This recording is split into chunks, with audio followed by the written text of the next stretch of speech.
अध्याय 11। अंबा की भीष्म से अपील। अंबा अभी भी विचित्रवीर्य से जबरन विवाह करने और अपहरण के सदमे से उबर रही थी।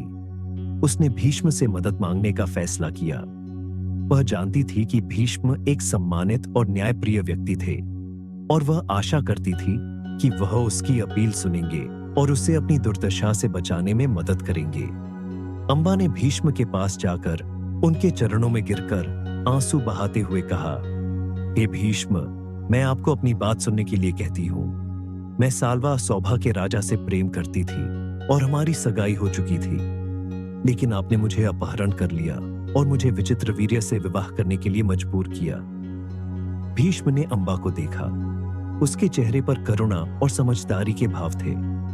वह जानते थे कि वह सच कह रही है और उन्हें अपने अपहरण में भूमिका के लिए अपराध बोध हुआ। अंबा मेरी बच्ची, उन्होंने कहा, मैं तुम्हारी पीड़ा को समझता हूं, लेकिन मुझे तुम्हें याद दिलाना होगा कि तुम अब इस राजकीय परिवार का हिस्सा हो और तुम्हें विचित्रवीर्य की पत्नी के रूप में अपने कर्तव्यों का पालन करना होगा। अंबा का चेहरा गिर गया और उसने भीष्म को निराशा से देखा। लेकिन भीष्म, उसने कहा, मैं पहले से ही साल्वा से सगाई कर चुकी हूं। मैं विचित्रवीर्य से विवाह नहीं कर सकती। यह एक पाप होगा और यह हमारे परिवार के लिए अपमानजनक होगा। भीष्म ने गहरी सांस ली, जानते हुए कि अंबा के शब्द सच थे। उन्होंने महसूस किया कि उन्होंने उसे अपहरण करके एक गलती की थी और वह चीजों को सही करना चाहते थे। अंबा, मैं विचित्रवीर्य से बात करूंगा और उन्हें तुम्हें अपने विवाह के वचनों से मुक्त करने के लिए समझाने का प्रयास करूंगा, उन्होंने कहा। लेकिन इस बीच मुझे तुमसे धैर्य रखने और विचित्रवीर्य की पत्नी के रूप में अपने कर्तव्यों का पालन करने के लिए कहना होगा। अंबा ने सिर हिलाया, जानते हुए कि उसके पास और कोई विकल्प नहीं था। वह अपने कमरे में लौट गई। उसका दिल दुख से भारी था और उसकी आत्मा परिस्थितियों से कुचली गई थी जो उस पर थोपी गई थी। जैसे ही अंबा अपने कमरे में बैठी थी, वह साल्वा और उनके साथ योजनाबद्ध जीवन के बारे में सोचने से खुद को रोक नहीं पाई।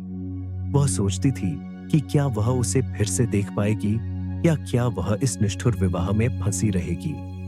इस बीच भीष्म ने विचित्रवीर्य से बात करने के लिए जाने का निर्णय लिया, आशा करते हुए कि वह उसे अंबा को उसके विवाह के वचनों से मुक्त करने के लिए मना पाएंगे।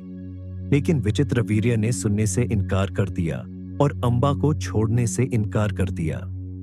मैं अंबा को नहीं छोड़ूंगा, विचित्रवीर्य ने अपनी आवाज में दृढ़ता के साथ कहा। वह अब मेरी पत्नी है और मैं उसे नहीं छोड़ूंगा। भीष्म ने गहरी सांस ली, जानते हुए कि वह असफल रहा था। वह अंबा के कमरे में लौट आया। उसका दिल दुख से भारी था। अंबा, मुझे खेद है, उन्होंने कहा। मैंने विचित्रवीर्य को तुम्हें तुम्हारे विवाह के वचनों से मुक्त करने के लिए मनाने का प्रयास किया, लेकिन उसने इनकार कर दिया। अंबा ने भीष्म को देखा। उसकी आंखों में आंसू भर गए थे। अब मैं क्या करूंगी? उसने पूछा। भीष्म ने अपना सिर हिलाया। मुझे नहीं पता अंबा, उन्होंने कहा, लेकिन मैं तुमसे वादा करता हूं कि मैं तुम्हारी मदद करने के लिए अपनी पूरी शक्ति का उपयोग करूंगा। और इसके साथ भीष्म अंबा के कमरे से चले गए, निर्धारित होकर कि वह एक तरीका ढूंढेगा जिससे वह उसे उसके निष्ठुर विवाह से बचा सके और साल्वा के साथ फिर से मिला सके।